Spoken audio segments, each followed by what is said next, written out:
자, 먼저 어느 철학자의 행복 수업부터 진행할 건데요. 여기 부분은 주제통합적 읽기 파트예요. 주제통합적 읽기라고 하는 거는 하나의 화제에 대해서 다양한 관점과 형식을 보이는 여러 가지 자료를 읽고 그거를 비판적이고 통합적으로 재구성하는 활동이야. 그래서 제시문이 3개가 있는데 제시문 3개 각각의 주제 특징뿐만 아니라 그 작품이 어떠한 갈래를 가지고 있고 그 갈래의 특성이 무엇이고 하는 세부적인 부분까지도 같이 공부를 해야 합니다. 일단 먼저 본문부터 보고서 한번 해볼게요. 철학에서는 오래전부터 행복이라고 하는 거에 대해서 되게 오랫동안 논의를 지속해왔고 수많은 철학자가 대답을 놓았는데 우리는 그 중에 밀이라고 하는 사람이 생각하는 행복에 대해서 여기서 이야기를 해보려고 합니다. 그래서 여기서 보면은 또 물어보면서 무엇일까? 라고 하면서 질문 형식으로 활용을 하는데요. 이렇게 질문 형식으로 등장을 하면은 그에 대한 답이 이 글의 주제이고 이 질문 형식을 사용하는 이유는 독자의 흥미를 유발하기 위해서 흥미를 유발해서 나에게 집중시키려고 이렇게 하는 겁니다. 밀은 여기서 보면은 공리주의라고 표현을 하는데요. 공리주의라고 하는 거는 기본적으로 최대 다수의 최대 행복을 실현하는 것. 최대 다수가 다 행복하면은 그것은 좋다 좋다 이렇게 보는 그런 개념이 공리주의자들의 기본적인 마인드야. 그래서 미래 행복이라고 하는 거는 어떤 거냐면은 기쁨을 주고 고통이 없는 상태인 거죠. 그럼 그거에 대한 반대 상태는 불행이겠죠? 불행이라고 하는 거는 고통은 있는데 기쁨은 상실한 상태라고 하는 거고, 즉이라는 말이 나올 때는 그 뒷부분에 뒤에 정리해 줄게 라는 뜻이야. 그 뒤를 보면 돼요. 고통이 없는 것이 바람직한 삶의 유일한 목표라고 하는 거야. 그러니까 고통이 없는 것이라고 하는 이 부분이 바로 삶의 목표라는 거죠. 미리 생각한 삶의 목표. 그렇다면은 행복이라고 하는 거는 기쁨을 주고 고통이 없는 건데 도대체 뭐가 기쁨이고 뭐가 불행일까? 라고 하면서 역시 또 질문을 하고 있는 거죠. 일단 먼저 밀 말고 다른 학자에 대해서 이야기를 합니다. 벤담이라고 하는 이 사람도 역시 공리주의인데 벤담이 생각하는 행복이라고 하는 거는 물질적인 쾌락, 그러니까 예를 들어서 막 돈을 많이 버는 거, 내가 막 맨날 노는 거 이런 거 같이 물질적인 쾌락이 되게 중요하다라고 봐요.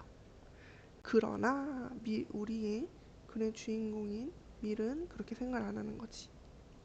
밀은 뭐냐면은 물질적 만족이 행복에 기하는 가장 중요한 가치라 생각하지 않았고, 뭐가 중요하냐면 우리가 추구하는 본질적 가치의 달성에 도움될 때만 의미를 가진다고 판단을 하게 되는 거죠. 즉 여기서 밀이라고 하는 존재는, 이 말은 본질적 가치에 도움이 안 되면 물질적 만족도 의미 없는 것 또는 가치 없는 것 이렇게 판단하는 거야. 본질적 가치, 내가 내 삶에 궁극적으로 가지고 있는 이런 기쁨과 행복을 줄 수 없는 거라면 돈은 의미 없는 거지. 선생님이 예전에 무슨 연구 결과를 읽었는데 사람은 기본적으로 연봉이 높아질수록 계속 행복하대. 그러니까 작년보다 올해 돈을 더 많이 벌면 더 행복하고 올해보다 내년에 돈을 더 벌면 더 행복한 거지. 근데 어느 기점을 넘으면 사람은 더 이상 거기서 행복을 느끼지 못한다고 하더라고. 근데 그게 어느 정도냐면 연봉 7억이라고 해요. 그래서 선생님은 그 기사를 보고서 무슨 생각을 했냐면, 아, 나는 평생 돈을 벌면서 행복할 수 있겠구나. 왜냐면은 그 돈을 통해서 선생님이 추구하는 여러 가지 가치를 실현할 수 있으니까 그렇게 생각을 했었지. 근데 예전에 그런 기사를 또 본 적 있어. 아이유. 선생님은 아이유 되게 좋아하거든요. 아이유는 되게 많이 기부를 해. 진짜 막 한 달에도 몇 억, 1년에도 몇 억씩 막 기부를 하는데 아이유는 자기에게 돈이라고 하는 건 더 이상 가치가 없대. 너무 많이 돈을 벌었기 때문에 아이유는 그렇게 말할 수 있는 거지. 그러니까 나 같은 사람은 아직적으로 본질적인 가치에 도달하기 위해서는 물질적인 부분이 필요한 사람인 거고, 아이유 같은 사람은 이미 본질적 가치에 도달하기 위해서 물질적인 부분이 필요 없는 사람이 된 거지. 그런 것처럼 밀은 본질적 가치에 도움이 될 때만 의미를 가진다라고 판단한 거예요. 그렇다면 미리라고 하는 사람이 생각하는 행복의 본질과 조건은 역시 무엇일까 물어봤어요. 그쵸? 물어보고 그 다음에 보면은 사람이 해낸다고 생각한다. 바로 뒤에 답을 주었죠. 그래서 여기는 사실 문답법으로 묻고 답하는 그런 방법으로 알려주고 있습니다. 미리 생각하는 행복이라고 하는 거는 자기 존재 긍지를 가질 때 행복해져요. 행복할 때. 그리고 이거를 다시 한번 정리해 보면은 자기 자신에 대한 존경심을 가질 때 행복해져요. 그러면은 이거를 우리가 세 글자로 하면 자긍심이라고 하죠. 그래서 이 자긍심이 행복의 본질이라고 보는 거예요. 근데 이런 거 말고도 우리한테 또 다양한 요소가 필요한데 자기 삶을 갖고 나갈 수 있는 자립적인 능력, 이성적 자세, 관용적인 태도, 여러 가지 관심, 동정심 이런 것들도 역시 행복의 조건으로 보는 거죠. 그래서 행복의 본질은 나에 대한 자긍심. 그래서 이러한 행복의 본질에 도달하기 위해서 필요하려면 이러한 조건들이 있어야지 내 스스로에 대해서 존경심을 가질 수 있게 된다. 다시 한번 정리해보면 행복의 조건이 달성되어야 행복의 본질을 도달 가능하다. 이런 거지. 근데 생각해봐. 예를 들어서 선생님이 막 지금 막 40살이야. 근데 경제적으로 무능력해서 엄마 아빠한테 계속 도움을 받아. 그러면은 자기 스스로 행복하다고 말하기는 조금 어렵겠지? 그래서 다시 한번 더 이러한 것들을 다 정리를 했을 때 미래 행복을 한 번 더 정리를 해보면은 행복의 개념이라고 하는 거는 인간이 타고난 능력을 최대한 발휘할 수 있는 상태라고 하는 게 미리 생각하는 행복이야. 미리 생각하는 행복의 개념. 그러니까 타고난 능력을 발휘하기 위해서는 계속해서 자기 발전을 우리가 이루어 나가야 되는 거지. 그래서 이 두 개를 합치면 무슨 얘기가 돼요? 합치면은 결국에는 발전하면서 능력을 계속 최대로 발휘하면 인간은 계속 행복 이런 이야기가 되는 거지. 근데 여기서는 두 가지를 정의하고 있대. 인간의 발전이 삶의 목표인 동시에 행복 그 자체라는 점이 조건이 인간의 발전은 각자가 타고난 대로 추구될 때 달성될 수 있다. 조건 2 이렇게 보게 되는 거죠. 그래서 행복은 결과가 아니라 삶의 과정 그 자체라고 여기에서 표현을 하는데 목표를 이루어가는 과정이라는 자체가 행복이다 라는 말뜻이에요. 그래서 파랑새를 우리가 파랑새라고 하는 게 행복이거든. 행복, 어떤 목표 이런 것들을 나타내는 비유하는 표현인데 이런 게 실제로 뭐 저게 행복이야, 저게 목표야 이런 게 아니라 내가 살아가는 자긍심을 가지고 이러한 조건을 갖춰서 살아가는 것 자체가 그냥 행복이라고 보면 되는 거지. 두 번째로 개성대로 자유롭게 추구가 되어야 된다고 했었잖아요. 그래서 여기에서 이렇게 추구하는 방법이 서로 사람마다 다 다를 수 있어. 그렇기 때문에 이렇게 각자 원하는 방향으로 하면 가야 되는 거지. 그렇다면 어떤 능력을 발전시켜야 할까? 여기서도 역시 문답법으로 알려주고 있는데요. 이런 행복을 우리가 계속 이루어 가려면 우리한테 세 개가 필요해. 첫 번째, 지적인 능력. 왜냐면 일단 지적인 능력이 떨어지면 행복할 수가 없어. 그건 진짜 어렵다고 생각을 해.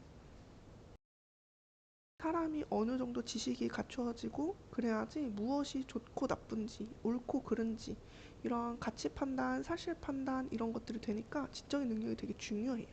그래서 여기에서도 보면은 지적인 소양의 개발을 강조하는데 사람이 일정 수준의 교양을 갖출 때 현실적인 제약을 극복하는 힘을 얻는다고 이제 믿게 되는 거지. 그리고 두 번째로 당연히 감성적인 능력도 중요해요. 선생님 말했죠? 감성 없이 지적인 능력만 있으면 이거 거의 사페 소페야. 그래서 여기서 보면은 간데 중요한 건 여기야. 감성은 이성에 의해 적절하게 제어되어야 한다라고 보고 있습니다. 그래서 이런 걸 우리가 뭐라고 하냐면은 감성보다 이성이 중요하다고 이 사람은 판단하는 거야. 밀은 감성보다 이성이 더 중요하다고 판단을 해요. 이거 좀 어려운 말로 주지주의라고도 합니다. 또한 밀은 세 번째로는 도덕적 성숙이 이제 또 세 번째로 중요하다고 당연히 보았죠. 그래서 왜 이 도덕적인 성숙이 중요하냐면은 이기심을 억제하고 타인의 복지에 관심을 기울이는 거.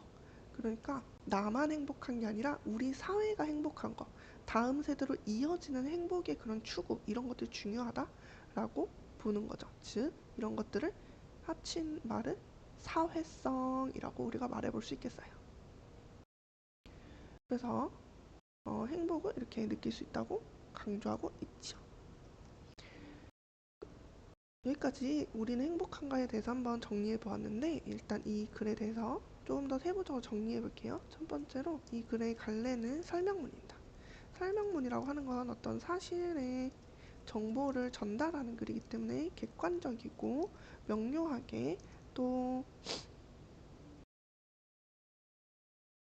전달하는 게 중요하고, 대부분의 내용은 처음, 중간, 끝으로 구성이 된다는 거 기억해 주시고요. 이 글의 주제,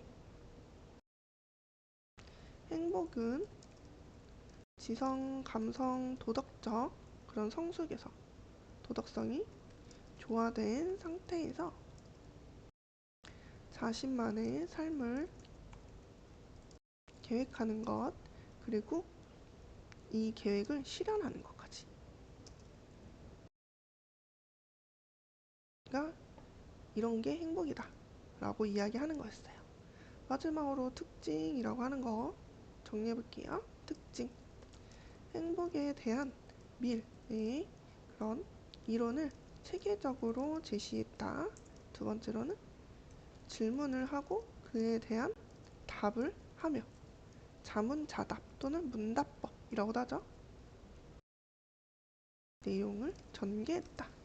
여기까지는 같이 기억해 주셔야 되고요. 벤담과 밀의 관점의 차이라거나 밀이 생각하는 두 가지 가정과 행복의 조건, 발전시켜야 될 능력, 방법, 이런 것들 우리 자습서에서 꼼꼼하게 공부하시기 바랍니다.